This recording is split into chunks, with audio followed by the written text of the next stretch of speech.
Hi everyone, in this video I'm going to show you how you can change your keyboard theme on your Samsung phone.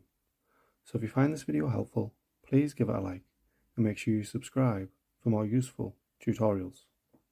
So what you'll need to do is open up settings, scroll down until you see accessibility, so click on that.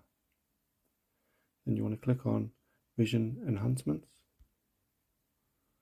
And then you should see high contrast keyboard, so you want to click on that. Then all you need to do is just toggle that on, and it'll give you four options on here. So you can have yellow letters on a black keypad, you can have white letters on a blue keypad, white letters on black keypad, and also black letters on a yellow keypad. So obviously just pick whichever one you prefer on there. So that's how you can change your keyboard theme on your Samsung phone.